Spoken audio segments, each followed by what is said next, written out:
You know, there's something about being loose that changes everything. And so I thought I would have a loose woman on the show. But it's not what you think. That doesn't mean what I actually I'll probably get emails about this. We have a rock star painter, and Blair Brown, and she's going to teach you how to get loose and loose as a painter. The rest of that we don't care about. You do whatever you want to do. We won't judge you. Okay. So tell me about getting loose. You said something about you get a lot of requests from your students. I do. I have people on their knees begging me to loosen them up. It is so hard to look at everything you see from life, or especially in a photo, and not draw it just because it's there, and not draw everything you see. And I'm all about telling a story, and I'm all about simplicity. So what I wanted to show today, and I'm working with acrylics, because if doing a big, fat, organic, loose, shapy underpainting instead of drawing all the stuff, it's really wonderful to do it with acrylic, because then it's very easy to paint right on top of it because of the fast drying time of acrylic. So what I really want to do is say, hey, birth those masses. Let's pull out some information, decide what not to put in, and that will automatically get you looser. I'm really looking forward to this because I fight this battle all the time. I'm doing a big painting right now, and I noticed, all of a sudden I started getting noodly, right? I'm just putting all these little things in there, and then I'm like, I don't like this. Yeah. So I'm looking forward to it. I need it. I know everybody needs it. Let's get this show officially started. It's Art School Live with Eric Rose.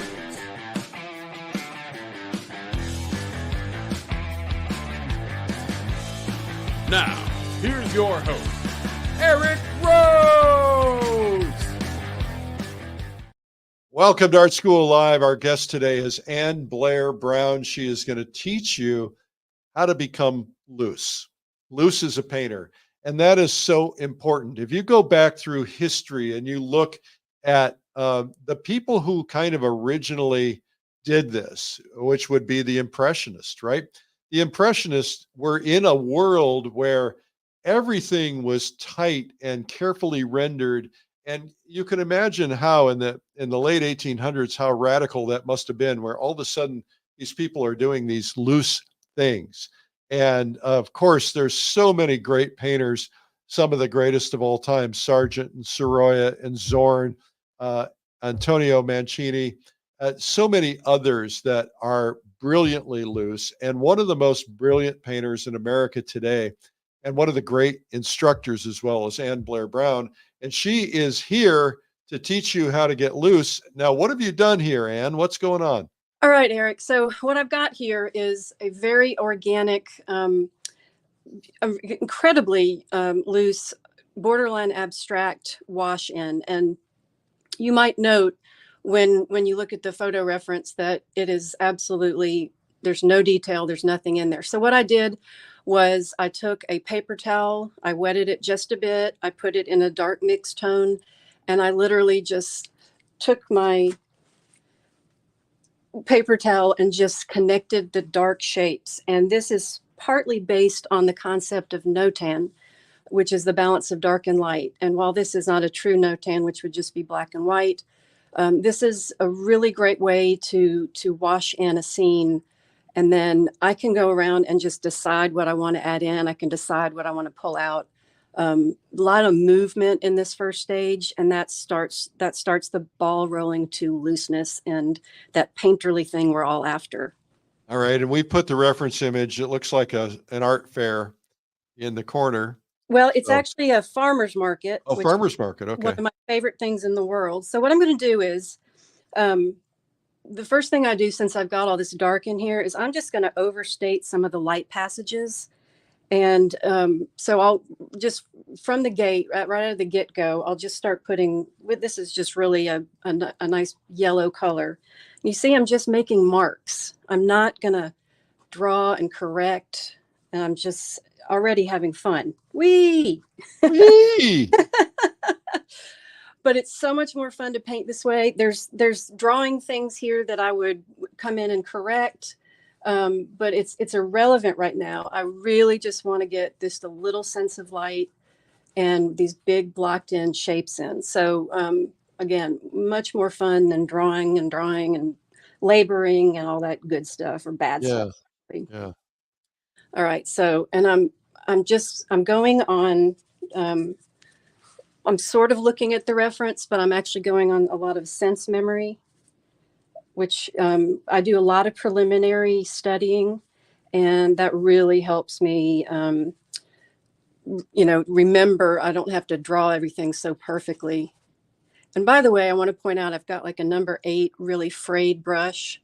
That's another thing that you can do to really get that kind of loose feeling going. Nice.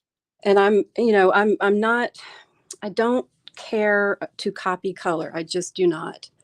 So what I'm doing is thinking, all right, shadow and light, and you can see everything so far is nothing but dabs and shapes. And I feel like the underpainting is what holds the original shapes together. So as I mix the color, I'm mixing into a same pile, which is off camera, but an interesting point. When I use oils, I usually pre-mix, but with acrylic, there's no time to do that. Meaning it's going to dry, your little piles will dry, and that's no bueno at all. So there's something expedient and a lot more fun to me about acrylic. And so what I'll do next is get a little bit more dappled light in there, and then we'll start talking about more shapes and such things. But I'm just going to put light in until I feel like it's time to go back to looking at dark things. Okay.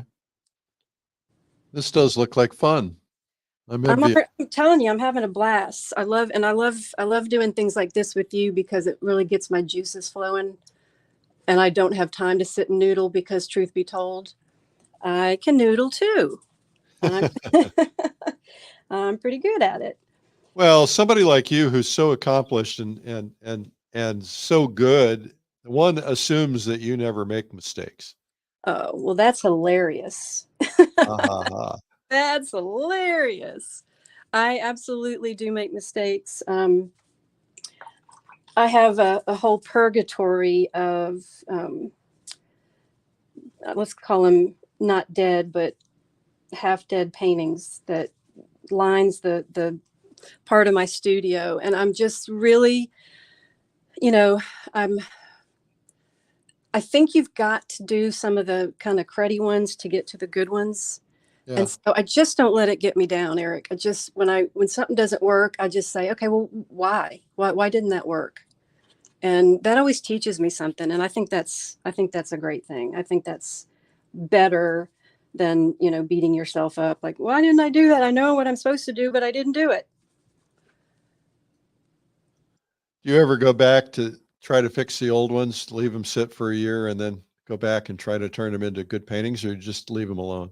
You know what? I do go back because I grow and I start learning things. And so if something is decent, but just not where I want it, absolutely, I'll go back and give it another go. And, maybe there's a part of it that's really nice. And I don't want to lose that. I want that. So, it's these things are my friends, and I just want to be nice to them. Sometimes another thing I do is crop them. There's some good in everything, and if you have a juicy little part that doesn't need to go away forever, you can just crop that out, and that's a painting. So talk to me about, you've just put I'd assume a warm over a cool shadow. Yes. And is that typically because you want a warmer shadow in the front, or in the photo I'm seeing a cool shadow? Yeah. So the color underneath has nothing to do with anything except value and movement. Okay. And so the color on top has to do with the fact that there is color in shadows. And I think we get too blacky dark with them. And so it's what it is. It's a matter of not, and I also know in my head, and this is a side note, I know in my head that that the acrylic is going to dry a little darker. So I don't want to match that dark that I just did. I want to make sure that there's color and life in it. And I'll go back and refine it in just a second. It's probably an interesting place to be in your head. Mostly. Sometimes. But it's without joking, it's being super thoughtful about the marks that you're making and where you're placing them. That's good stuff, and that's important stuff. And that's why I like to do preliminary sketches before I draw. And that's why I do three kinds. I do contour drawings, and then I use little grayscale markers to see value. And then I, draw a little bit of a no-tan. And can you explain for people who might not know these terms? Would you explain what a no-tan is? Explain what a contour drawing is? I think think they probably know values by now, but you never know. You never know. So a contour drawing is drawing just the outline of a subject without taking your pencil off the page. And it's something that I teach because and by the way, I'm spraying my acrylics right now because I want to keep them a little bit wet as I talk. But it's a great loosener up out of the gate. And if you can do a couple of sketches like that and not worry about drawing perfectly. And by the way, I've got to say out loud, I don't want to hurt anybody's feelings or tell anything incorrect when I say, oh, you don't have to draw perfectly. There are people out there taking drawing classes and doing great at it. And that's what they want to do. But I feel like we can draw with shapes. If you have the right shape next to another shape, then you've got the right drawing. And so I think that helps with perspective. I think that is just a great way to go. And so I do those all the time. And I also have these grayscale markers that I'll try to get a 4 value range. And so I do multiple contours, and then I might go through into one of them with my grayscale markers. And those are little sunflowers just to begin with. And then I look at that grayscale and I say, okay, whatever the darks are, that's going to be black in the no-tan, which is it's a Japanese term meaning the balance of dark and light. And Eric, I can't tell you how far that gets me when I do, I take 10 minutes, and I know that plein air painting is tough and it's quick. But if you take 5 or 10 minutes to do little drawings before you start, you're golden. It's fantastic. So, don't discount that kind of thing. I think it's just uber important. So I'm just putting little light notes here, and you can just see the dynamic thing that's happening. And again, I have to say, this is so much more fun than noodling and I have to get that figure right, and spending 25 minutes on one figure, and then you realize it's in the wrong place, and then you have to go back. So this is a much more fun way to draw. Well, it kind of looks like a hot mess right now. Thank you. Yeah, you're welcome. Yeah. So next thing I'm going to do is what happens when I look around and I say, all right. And by the way, if you have a little bit of chaos, you're in control. You can come back and decide, who's the star. Do I have to put every figure I see in? But if you draw that in first, you're locked into it, if that makes sense. So I just feel like it's okay to start with a little chaos. One of my favorite painters, 𝗕𝗹𝗶𝗿, I watched him paint. It was 2014, and he did a demo at an AIS. I think it was a OPA show. And he just did these little dark spots everywhere, and it didn't look like anything. And I was so inspired by that because, you know, I was early on, I was of the mindset, you know, I don't want to draw everything perfectly. I want to express. I want to tell people how I feel about the subject I'm looking at.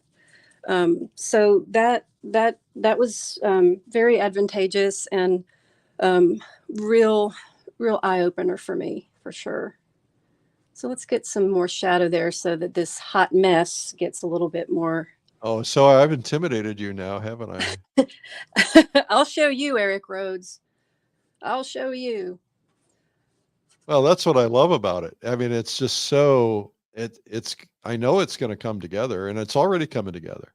Well, and it's one of those things too where again, I'm feeling in control. Like I can go here and pull this out. I can go there and pull that out. And you know what happens is my little eyeballs are going around saying, well, I love that little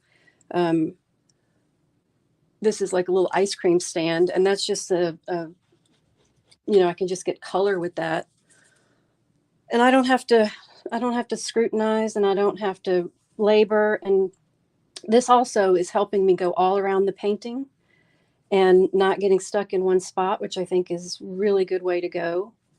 You know, it's those of you, you know, if people are out there thinking, but I love drawing, and I love when my drawings look really good, and I'm all for that. But I would suggest just, you know, try to do it with joy, and and get good at it. And when you get super good at it, then you're sort of, you know, the passion and the expedience and the spontaneity that we're all looking for will come to fore. So it's okay if you like a little more, you know, academic drawing in your paintings. I think that's grand. But my message is, you know, how do you feel about what you're doing? I've mentioned this in a couple of classes that I've given. People will say, well, I can't use acrylics. I'm too slow a painter. And I say, oh, okay, that's fine. You know, are you a slow painter because you're deliberate and excited? Or are you a slow painter because you're hunting and pecking and it's not working out and it's a little bit frustrating? And do you want to get a little bit looser, you know? So that's just kind of how I see it. And it's up to each individual to, you know, walk their walk and do what they want to do. But for me, I do get a lot of people that just say, you know, I don't want to be this way anymore. I want to loosen up. And I love that I can they'll look at me and say, I love that I can look at your paintings and maybe complete the story for myself. You know, maybe I can linger a little bit longer because you have just let me, you know, let me sit here, and maybe all of my lines aren't hard, and maybe something is very, very loosely drawn, and they just kind of have to look at it and say, okay, where is that? What's going on there? So I just think it's more fun, really. And that's completely my message. It's just more fun. All right, so I'm just going to put some cooler notes here. There's a lot of stuff back there, but I want to get the canvas filled in. If you said, okay, stop now, I would want you to say, okay, well, gosh, I can see where you're going with this. So I just like to make sure that all the blank spaces are addressed. And I think that'll be fun to look at. You bet. You bet. You betcha. All right. And you can see as I'm painting that there are so many objects, so many things in this painting. And what's in my head when I'm addressing everything is literally just like I want to get a note down and suggest things. So it's about it, you know, it's not about, oh, well, this is a case of something or whatever. It's how can I, you know, what color do I pick to keep this painting super interesting? I like to be engaged in my paintings the whole step of the way. So if I put a mark down and I don't like it, I tend to want to just, you know, move on and then come back and really fix it. All right. So if you squint, we're really what this painting is about is the passage of light that we see, which I will adjust in a minute. And that's interesting because I have a little notebook I give at my workshops, and there's a page on Notan. And what I did was I took the Floor Scrapers by 𝗕𝗹𝗶𝗿, I think, and I put it through Notan in a digital form. And what happened is the floor scrapers disappear, and all it is that little light on the floor. So that's what the bones of painting is about. That's what we're looking at and what we're hoping for when we're painting is what lies beneath. What's the soul of the painting? What are the bones?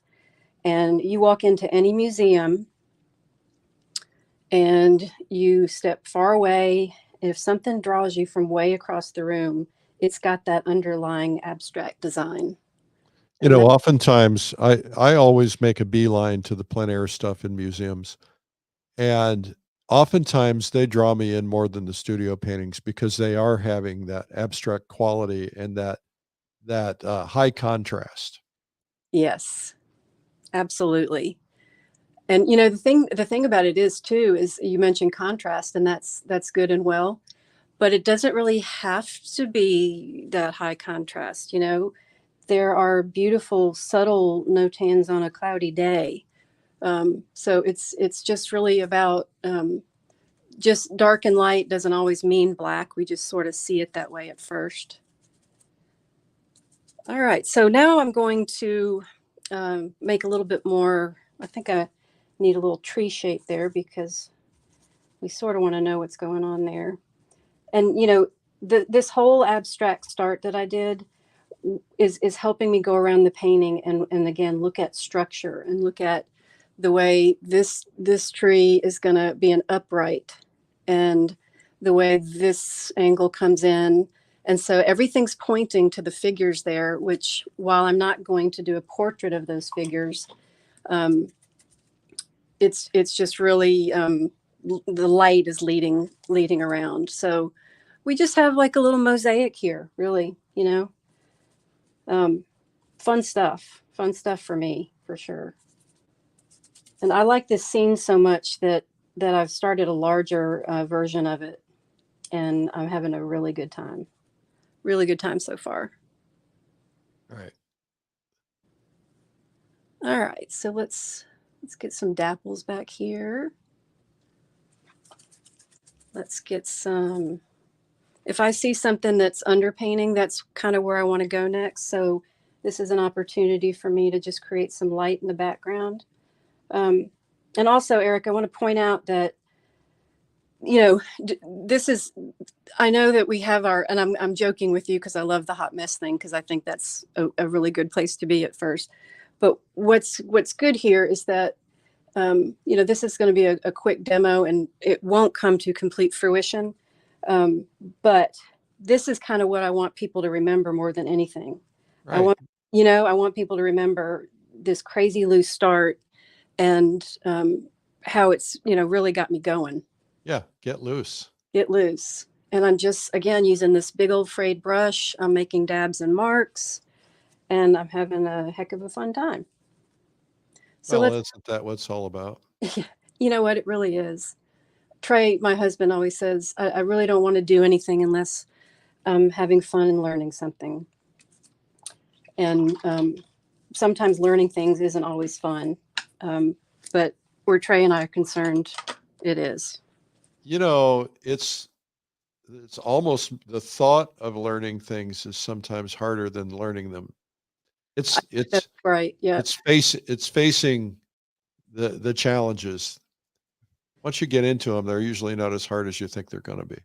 I agree with you completely. And a lot of things in life are pretty hard. But I find that just getting centered, and not worry, like especially with painting, don't worry about the end result. It's something good is always going to happen. Either you're going to learn something again, or you had fun doing it. And if it doesn't turn out perfect, so be it. Start over, do another one, you know? Yeah. It's not you don't have to get invested in it. It's not the Right. world. Exactly. And, you know, I'm looking, like, one of the things that attracted me to this scene was the kind of umbrella and shadow on the right. I thought it was a really nice counterpoint of color. And it's crazy loose right now, like, you know, crazy. And that's not bothering me because the rest of the painting is in that stage. So another key that I wanted to share here is get, you know, if you can keep everything at the same level of unfinish, that's also going to send you off into a nice looser place to be. And see, I can make nice little marks with this big fat brush if I need to.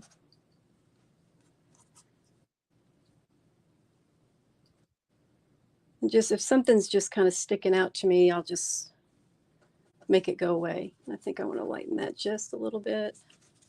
Maybe we need a little bit of structure back there too. So again, I'm just always looking around, letting the painting kind of tell me what it needs, if you will.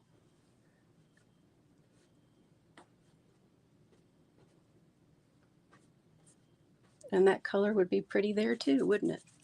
Yay! Yay! You know, if you have the right value, you can put any color that you want anywhere, and that's the fact, Jack. If you guys are just tuning in, we're getting loose with Blair Brown. She's teaching you how to get loose.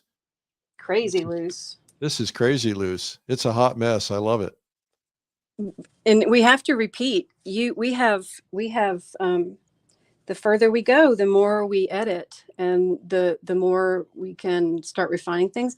At some point, I can pull out maybe a bigger brush. I mean, I'm sorry, a smaller brush, and start defining things. But one of the things I've noticed about myself is when I start drawing things and thinking, okay, well, that's really out there loose. I kind of like it. And can I get away with that in public? You know, when I start trying to really refine things too much, I lose it. I lose that energy. And I've always noticed that about myself. So it's something that I pay a lot of attention to, and just make sure that I embrace my own definition of the word finish. And if some people don't like it, that's okay. This particular stage of this painting right now, absolutely, it's not finished. But again, I can go around and just make it so, put in little marks to make other things stand out. You know, there's two figures there, but you kind of can't see them yet. Yeah.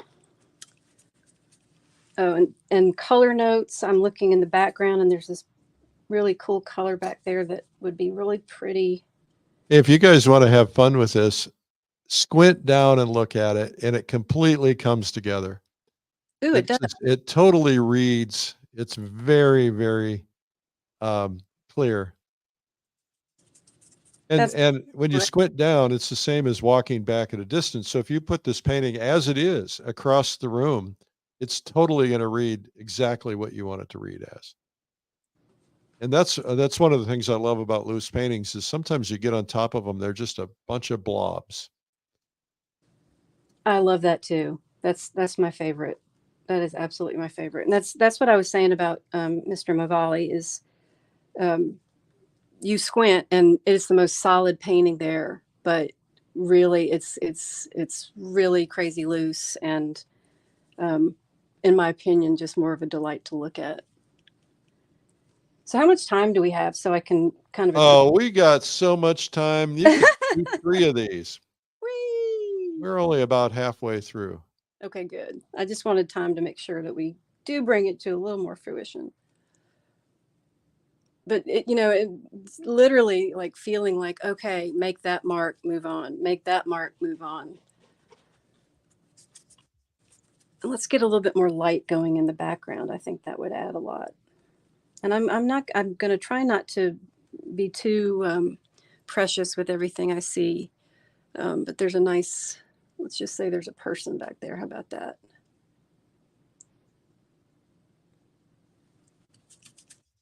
And I love the way little light like that just starts popping things.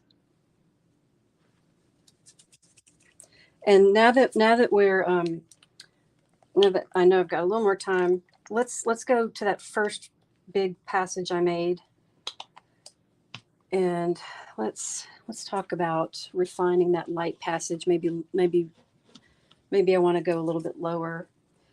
Two things here. Acrylic is going to let you keep correcting things if you need to go to an area and change something because of the fast drying time. And also painting so crazy loose, you have great opportunity to, go back. Like, what if I had just drawn the eyelashes on those people and I realized, oh my goodness, it's completely in the wrong place. So keep it loose and you'll be able to just say, all right. And then there's going to be a time where you're ready to say, all right, let's bring this puppy home.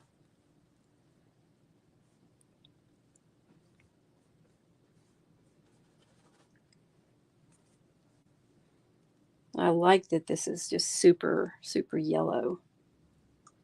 Let me cool that down a bit. And I'm following basically what I'm seeing in terms of shapes, but I'm not really concerned with, as you can see, with perfection. And let's bring that down just a little bit.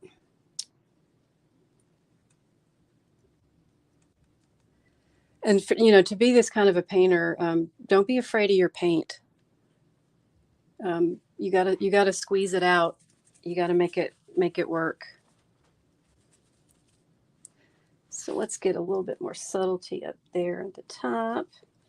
So I like to, when I lay down something and there's a stroke made, I like to make sure that what's next to it reads well enough. So I feel like going back here and making this just a little bit lighter, because as you can see, things are drying darker, and that's expected and actually a delightful part of acrylic.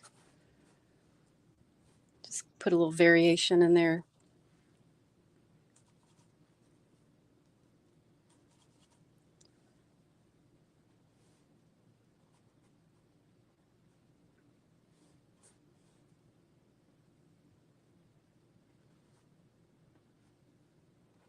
Break that up a little bit. Now that passage is looking a little bit more believable. And I didn't care at first, but now I'm starting to care because we want that to read nicely.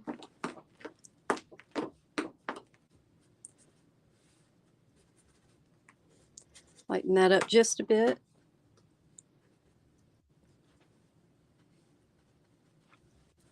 And there's patterns and stuff. There's that tablecloth is a certain way. But this is what I would call, a small study. And if I wanted to enlarge it, I would go back and, maybe in the bigger painting, the pattern does emerge. But for smaller paintings, I just like literally just, let's get some big old shapes in there. Let's get some color notes. So this is, like a 12 by 14 canvas. So we just want to be real subtle with that. So put a dark note. Like if you want something to look lighter, what can you do? Well, how about a darker note? How about it? How about it? Can do.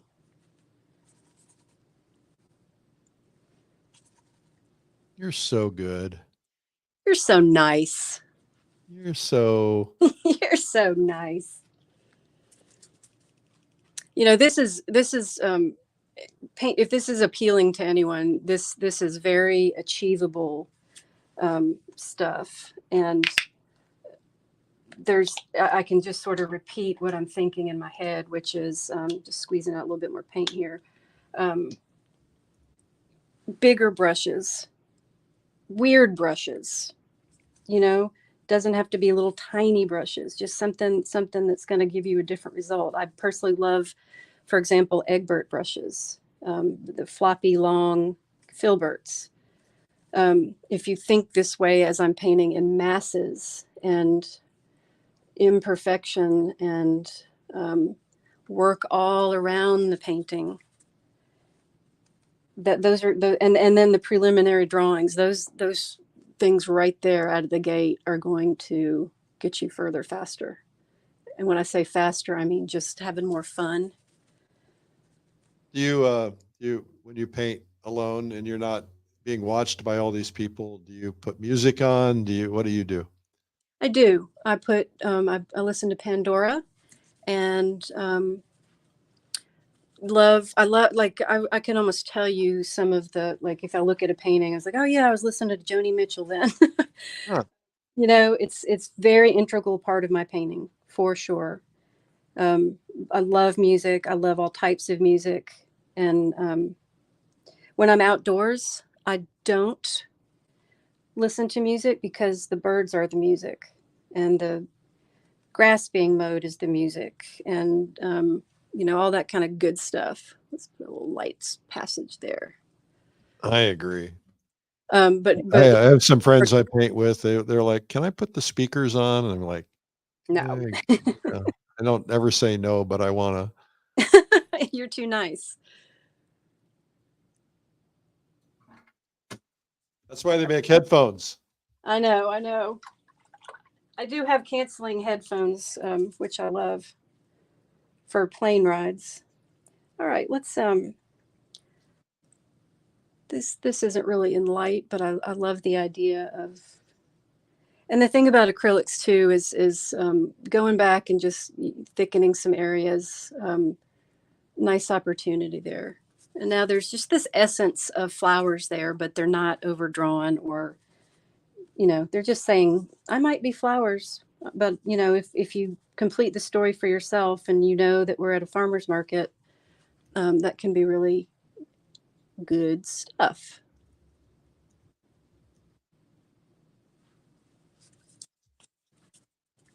And let's get some more light. So my little, this is what happens at this stage is my eyes go around and I say, all right,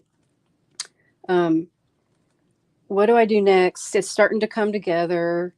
I don't want to start drawing everything and make, you know, when I say drawing, let's replace that with the word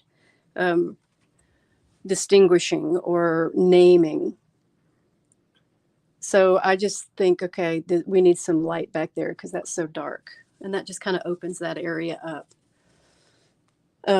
Let's see here. And then where do we want to go next? Oh, where? I know where. Let's get a couple of dapples going. Dapples. I like dapples. I like dapples. Do you treat dapples like tree holes? If you do too many, is it too much? Yes, I think absolutely. I think less is more in every sense of the word. I think that who doesn't love dappled light, but being super judicious, I think, is important. If you've got, you know, same or multiples, might be time to scale back a little bit. I'm guilty of that. I had to fix a painting the other day that I had too many sky holes. But thank God, my lovely husband pointed it out. Well, it happens. It does. It can make something look very busy all of a sudden. And the nice thing about this painting, it's a very busy painting. You've got all these figures and all this activity, and then you get that nice break where the light and the shadow are. It's just kind of gives you a sense of peace. But if you over dappled it, it would be all energy everywhere. Exactly. You have to have places to land, soft places to land, I like to call it. I want you to be peaceful when you look at the painting and not frenetic. And that's actually literally why I picked this scene, because in my effort to say, you know, loosen up, if I just had a painting with just big shapes in it, that would have been easier for me. But I wanted to show, you know, how you can, you know, just get that simplicity going, get a little bit more simplicity going there. And I'm looking around. Let's talk about the other thing I think is important here is I do want to show that, you know, there's some people walking around and that kind of thing. So Let's kind of redefine a little bit of a dude. You can do a couple arms and legs, and I'll refine this at some point. But let's just start talking about that there are people back there. And what I'm about to do now, this is this is pure trickery, Eric. Pure trickery. Trickery. I thought there were no tricks. This is trickery, but it's trickery using fundamental ideas. So when I have an area that I want to look like something's receding, and if there's so much stuff back there, and there's people that I might not even want to draw, I'll just pick like a certain value and a cool temperature, and I'll just sort of just get it in there and say, okay, does that recede? Does that make me not look at that area? Does it make me look at that area? And that'll tell me what I can do next, which kind of what I want to do here is just pump up the light on this figure. And I don't want to draw a portrait of this figure because I want you looking in the foreground. And I have to keep repeating this frayed brush I'm using, and I'm getting these little marks, and I just want that to drive that home to people.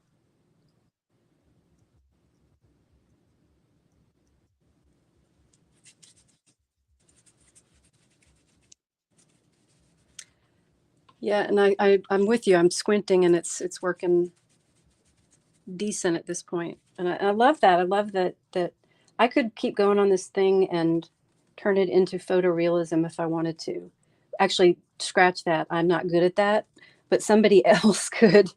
And the point is, starting just way big on the outskirts like this allows you to keep reining it in. But when you start by drawing every little thing and defining everything and naming everything, it just gets a little bit more tight right out of the gate. And that's not what I'm about.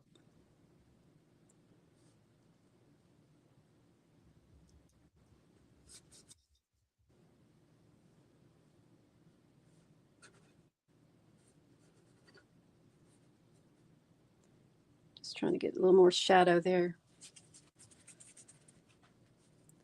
Feel like we're a little bit.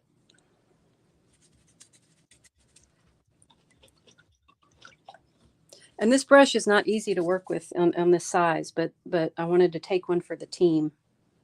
Thank you for doing that. That's just how I am. That's just how I am. No, that's right. All right, I'm going to put a little dapple over here. Remember the color of light. Just because something's white, when it's in sunlight, it's going to have, a little bit more color in it. I think that's something I see a lot of is. Wow, that made a big difference. Just slapping that piece of white in there really made a big difference. Yeah. So juxtaposing, and as a learning tool, what I'm doing is I'm just saying, well, if there's a lot of dark there, light is going to counterbalance that.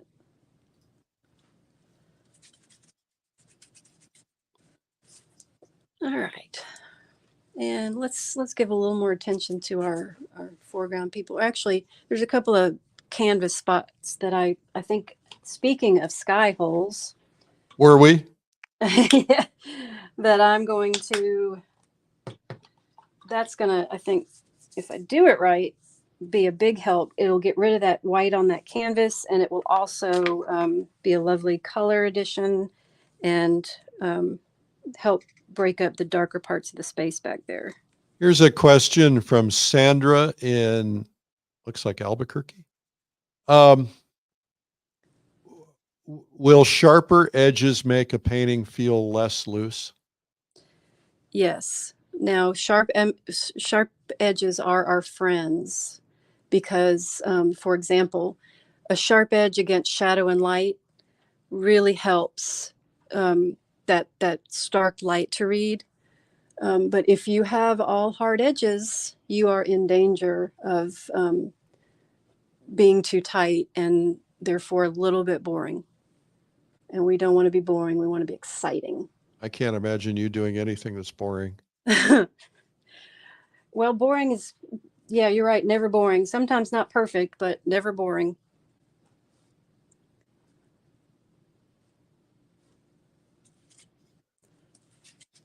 Man, that thing came together. Chaos into harmony. Yeah. So we've got about 10 minutes left. And so no pressure, but let's see the magic come alive. How so? I don't know. I think it's already pretty magical. All right, I tell you what. First thing I want to do is just go back over that area real quick and refine that. And then let's get some.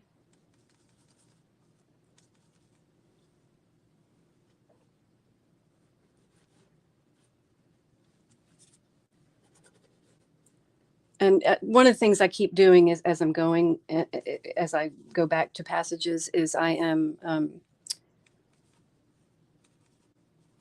lightening things, because I know in my head that these acrylics are going to dry darker. All right, let's get the magic going. All right.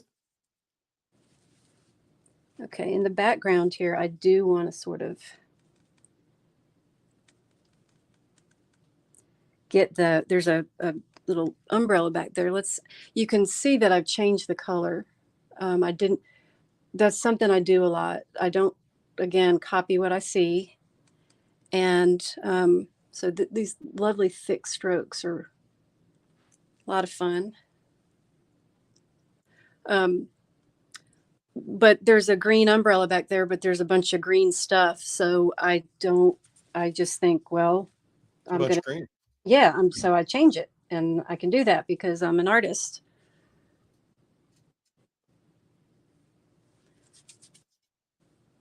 I am allowed, I have an artistic license. Let's maybe a little bit of, get this dude's head kind of coming forward a little bit. So you see this is a dance, you know, this is backwards and forwards. It's a kind of a dark place back there. Actually, I like that. I in my head, there's, in actuality, there wasn't a whole lot of light hitting these foreground figures. But in my head, I thought, well, I think it'd be kind of interesting if there was there was a hint of something on one of them. Then I like that thought. I like the thought of, yeah, I like it. And there's a lot more darkness going on the background there, but also a lot of color. But if I want you to look up here, I want this to be real simple. But I like the idea of refining just a tad, refining that little umbrella, which, while it is not the star, is a fun little part of this painting. And even though it's not drawn, and I might not have time to refine that perfectly, we don't want to refine it perfectly. And I just want your brain to say, oh, there's a colorful umbrella back there. That's interesting.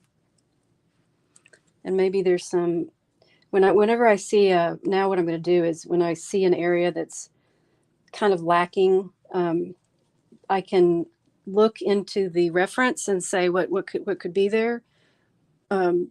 Seems to me that a little figure back here, or I see a little child or something like that. That's important stuff to, while I'm not trying to add detail, I'm trying to say, all right, that's too empty. We don't want that so empty. But we really don't even know what's there. And frankly, do we care? I don't. I'm more interested in that passage of light. I want to get him a little bit more shocking there. Yeah.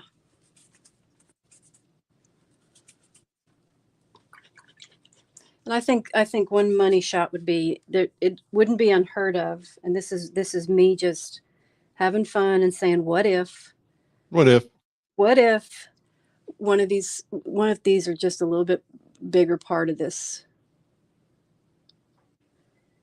Get a real warm yellow in there.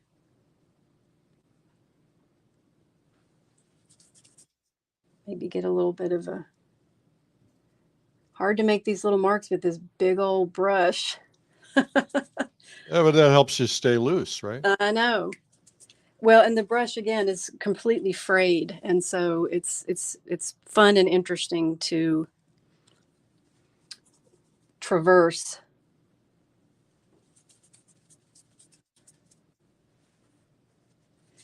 Yeah, and you squint, and I'm seeing the light.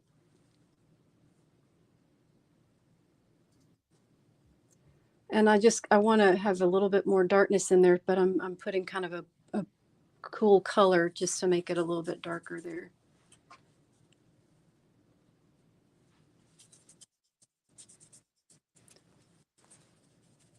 All right. Yeah, I'm squinting, and I'm liking it. So if you were standing at that farmer's market and trying to paint this from life, would you be as loose or would you be tempted to go tighter?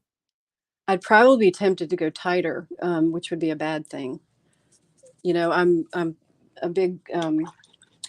It's funny that you say that too, and I hate to say this, but I get a little bit tighter, and I have to fight it when I am painting from life. And for some reason, the brain starts to say, must make that look like thing, where studio painting is just a little bit more fun for me. So you know what? And the other thing I would say is, if I was standing here, this is a very frenetic market. There's just a lot going on, and I might be painting like that, like I'm painting right now, and be going really fast because there's just so much to take in and get down. Well, I sometimes wonder if I'm influenced by the fact that people are going to walk up and look, and they might not understand if I'm trying to do something a little crazier or looser. Oh, I love that. I love when one of the things I do when I'm painting outside is often I'm painting backwards because I don't want the sunlight on my canvas. Yeah. And so I'm looking away from what I'm painting, and people come by and they look and they look, and they're just like, What are you doing? they're like, she's not very good. So I was painting in Paris at Notre Dame Cathedral out in front by the river.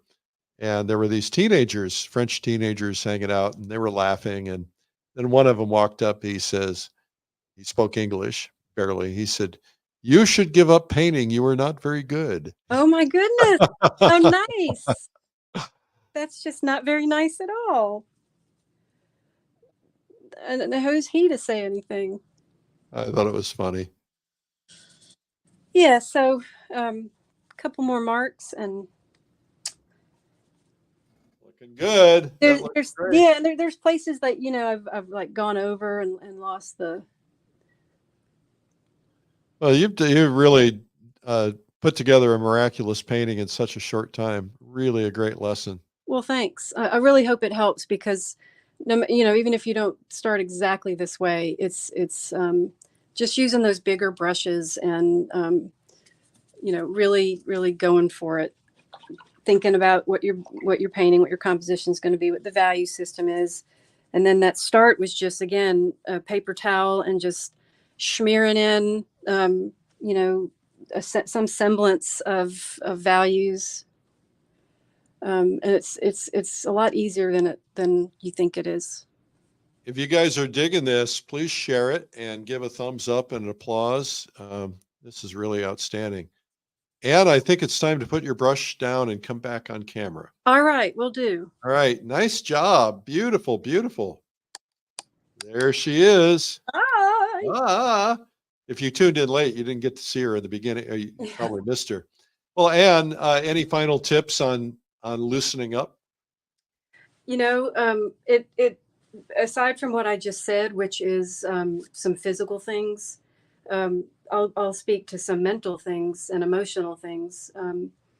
We can try to let go. We can try to not worry about the end result. And if you set a timer in the studio for 30 minutes, some people say, "Oh, that freaks me out."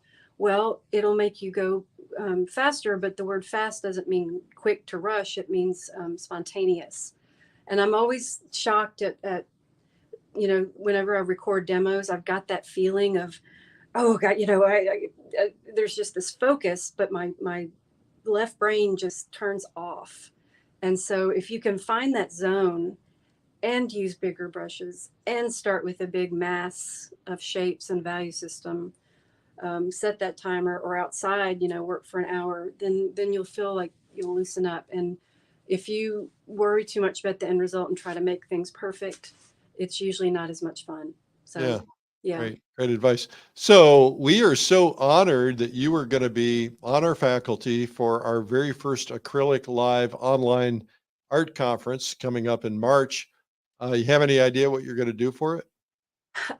Not quite. I do know that I don't know the subject, but I do know that my message continues to be, I have not switched to acrylics completely. They have been integrated into my practice. And I will discuss and display how passionate I am about acrylic underpaintings and what it can do for your oils. I'm passionate about the colors you can get. I'm passionate about using the fast drying time to your advantage. And I'm, again, like what I showed today, I could go around this painting and keep adding paint because of the wonderful nature of acrylic. With oils, especially traditional oils, one might be slipping and sliding at this point. So Yeah. I love my oils. I use 𝗕𝗹𝗶𝗿, I use water soluble, but I've not gotten rid of them at all. They're a huge part of my painting, but acrylic has just gotten that fun side to come out a little bit more and not worry about, oh, I have to send this to a gallery or whatever. So there'll be lots of juicy tidbits and hopefully a great demo. Well, and I think it's really good to try other mediums and to experiment, because it just makes us better overall when we have a wider repertoire. Absolutely. Absolutely. Staying in your Well, for your whole life is probably not conducive to growth. yeah, that's right. Yeah. Well, thank you, Ann. Thank you again. Applause, thumbs up for Ann Blair Brown, ladies and gentlemen. Thank you so much. All right, terrific. Thank you. Well, Ann's going to be on Acrylic Live, and Acrylic Live is coming up in March. It's our very first time doing it, and we've already got hundreds of people who have signed up. We're very excited about it. It's 4 days of immersion, 3 days plus an optional beginner's day or essentials day. And a lot of people are interested in this, and you're going to learn all kinds of techniques and styles and approaches with acrylics, acrylic gouache, other forms, and also, of course, every possible subject matter and some of the top artists in the world who do acrylics. And so this is a great chance to learn and immerse yourself. And just go check it out when you get a chance, Acrylic Live. Well, our guest today has been Ann Blair Brown. We're really excited that she came on board. We're honored, actually, because she's such a rock star. We have a free gift for you guys. The free gift is 97 Incredible Art Secrets. Just go to 97artsecrets.com/free. And the reason you want to do this is because it's got a couple of hours of professionally produced video that we've done from tips from some of our top art instruction artists. And man, they're good. They're really good. So make sure you get that. We also have Pastel Live coming up. It's just around the corner. September 18th it starts, and 17th really for Essential Techniques Day. Some of the top pastel people in the world. So join us for that. And then we have Realism Live coming up in November, the 13th through the 15th. Some of the top realists. And of course, Watercolor Live coming in January. Okay, guys. Well, thanks again. And thanks to Ann Blair Brown. This has been such a pleasure. I feel looser already. Thanks, Ann.